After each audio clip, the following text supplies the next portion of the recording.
sa pagkakataong ito, bago po kami magpatuloy, ay nais namin na mag-umpisa sa pamamagitan ng isang panalangin. Banal na Diyos, Ama sa langit, ngayon pong umaga, maraming salamat, Panginoon, sa iyong biyaya, sa pabor at pagpapala na patuloy naming nararanasan. Dalangin namin, Panginoon, ang lugar na ito ng kahidyukan. Ikaw, O Diyos, ang magpala, magbigay ng pabor, kapayapaan sa bawat naninirahan, mamimili, mamininda. Ikaw, Panginoon, ang patuloy na mag-ingat sa kanila. At ngayon pala, Panginoon, umaangkin kami ng tagumpay at sa namin ibinabalik ang mataas na parangal at papuri in Jesus' mighty name. Amen. Sa umagang ito, makakarinig po kayo ng isang patotoo. Amen. Kung paano ang Diyos ay nagbago ng kanyang buhay. At pakinggan niyo po ang isang inanantahanan. Kita.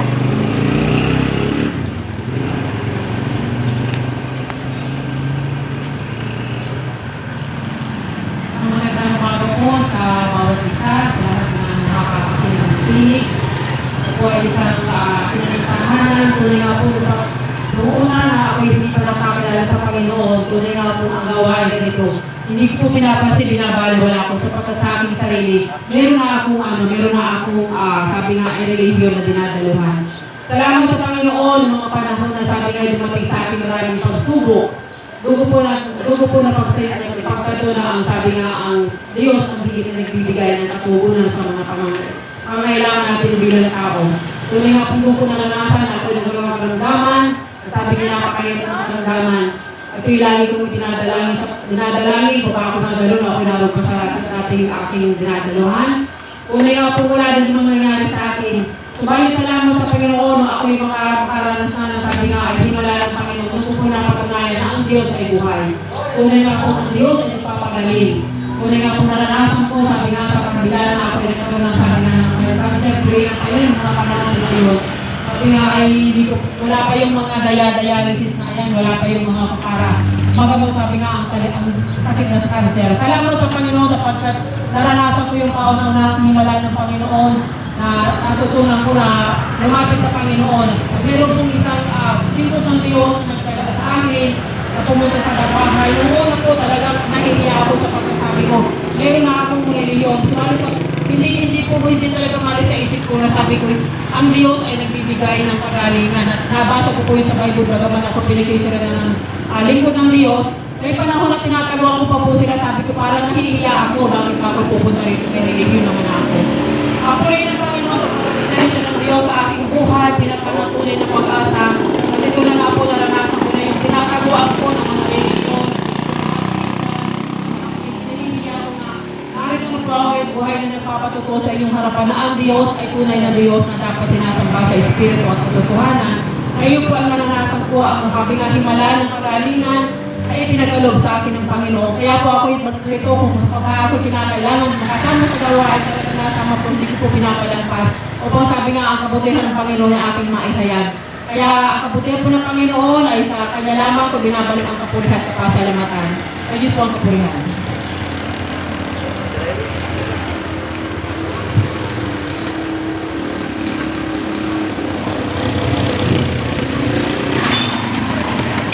Magandang umaga po sa bawat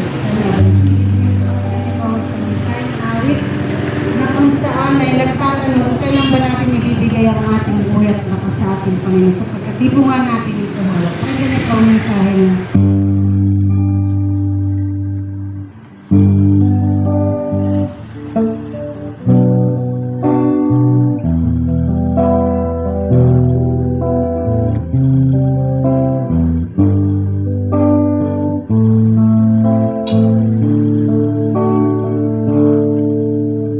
Kailan ba ibibigay ang buhay mo't lakas?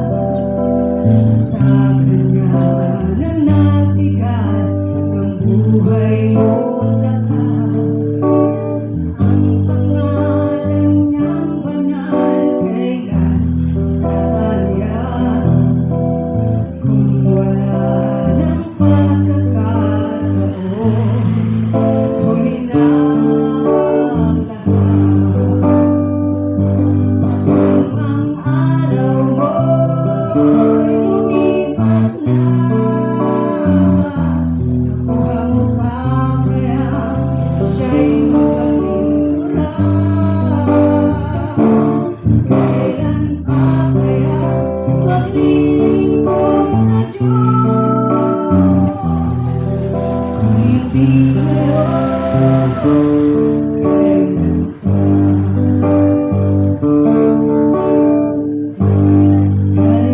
ba'y bibigay ang buhay mo't lakas sa kanya na nabigay ng buhay mo't lakas? Ang pangalan niya banal, kailan magtatanda? Wala ng pagkakataon at huli na ang lahat. Ang araw mo'y lumipas na, mabuhang pa kaya siya'y mapaglingkuran. Kailan pa kaya maglilingkod sa Diyos? Kung hindi ngayon, kung hindi ngayon, kailan ba? At kung ang araw mo'y lumipas na, mabuhang pa kaya siya'y mapaglingkuran? Kailan ba kaya maglilingkod sa Diyos? Kung hindi ngayon, kung hindi ngayon, kung hindi ngayon, kailan pa? Sa Diyos ang paborito. Ako po'y magpapatuto sa inyong harapan simula po na hindi pa po ako makakilala sa Panginoon. Ako din po'y bunga ng magulong pamilya, ngunit nang makilala ko po ang Panginoon sa ganitong mga gawain, sa mga paggayo, doon ko po nalaman at realize kung paano pabuhay ng Panginoon ng lubusan. At ako din po isang kabataang mahihayin, ngunit narito ako sa inyong harapan nagpapatuto at nais ko lamang pong sabihin na magkaroon tayo ng tiwala at paninindigan sa ganitong mga gawain. Yun lamang po at maraming salamat.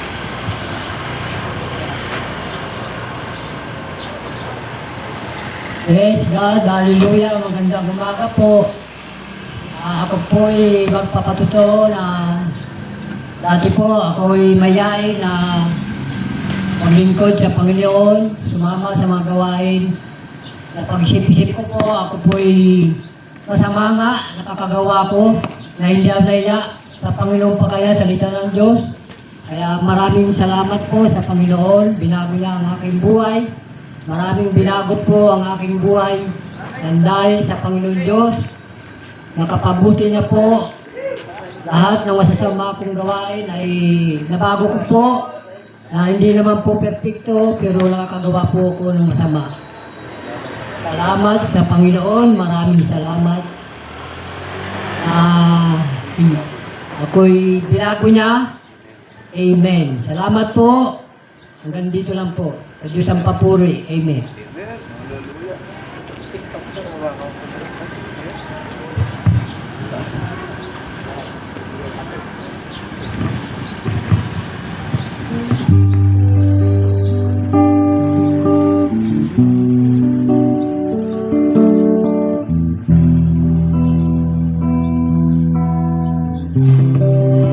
Gusto pong maghahandog ng awit sa ating Panginoon na isa pong awitin na nagpapahayag kung gaano po kadakila ang ating Panginoon. Amen, hallelujah. Ang title po nito, Sinugo siya, patungkol sa ginawa ng Diyos na pagpapadama ng kanyang pag-ibig sa atin. Ang totoo, nagnanais tayo makapiling ng Panginoon. Kaya kahit na tayo ay alam natin na tayo may pagkakamali, pero pinipilit nating tabunan ang mga bagay na mabuti. Pero ang totoo, di natin kayang bayaran ang ating kasalanan. Ang pwede lang maging kabayaran ito ay ang ating Panginoong Jesucristo. Kaya ang title po nito, Sinugo siya. Mga tao sa mundo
Amen. Praise God. Isang mapagpalang umaga po sa bawat isa na naabot ng tinig na ito.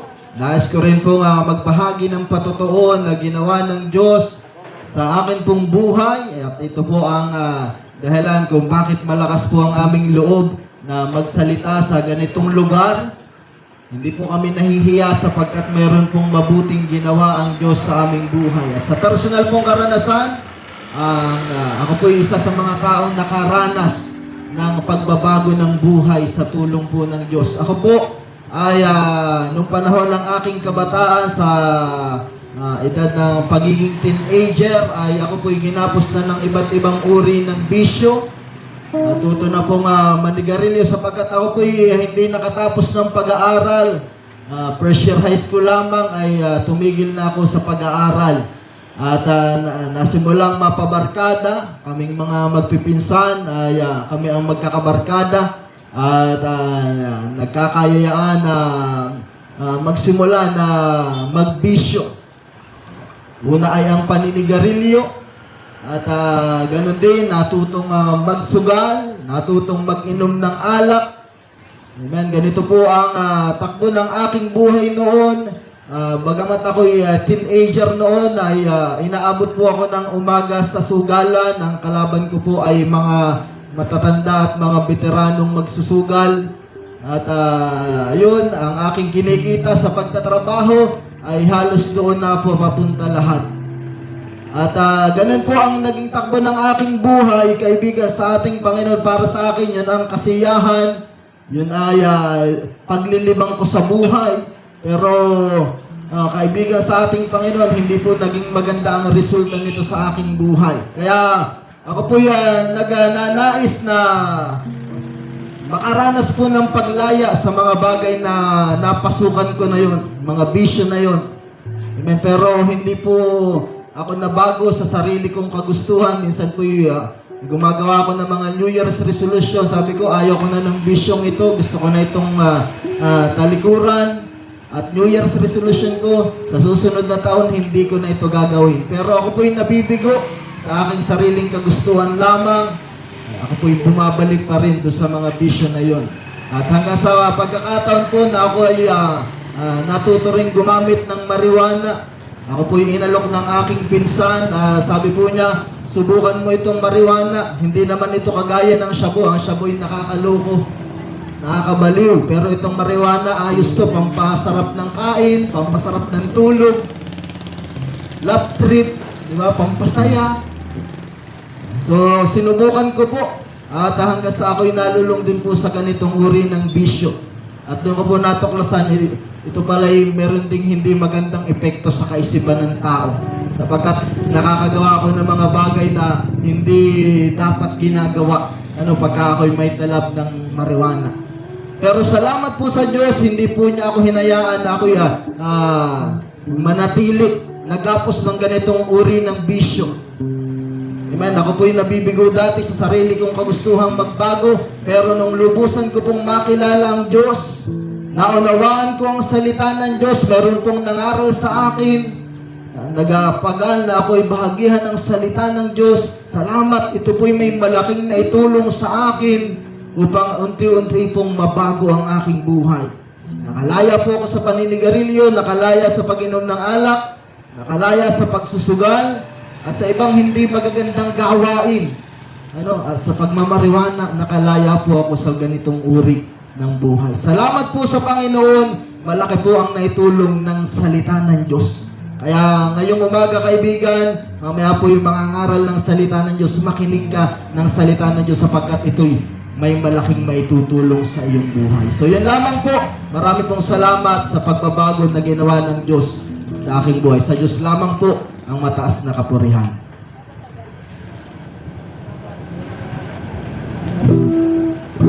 Pakinggan niyo po ang awitin.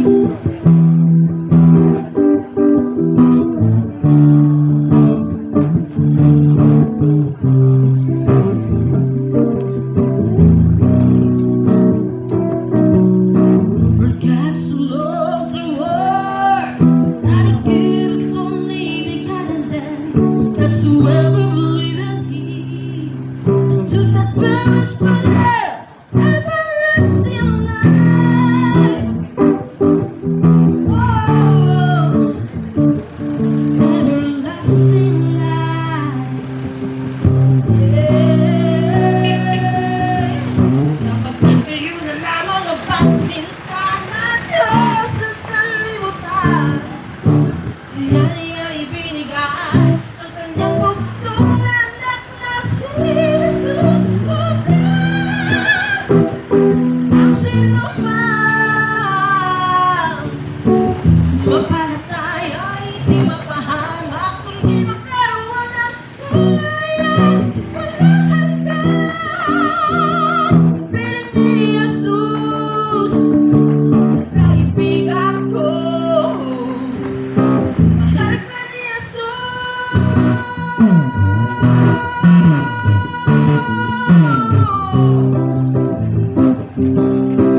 Siya'y kumakatok sa pintuan ng iyong puso. Handa mo ba siyang papasukin dyan sa buhay mo? Tatanggapin mo ba siya? Bilang Panginoon, tagapagligtas ng iyong kaluluwa sa nagtatanggap mo na nagkakayan.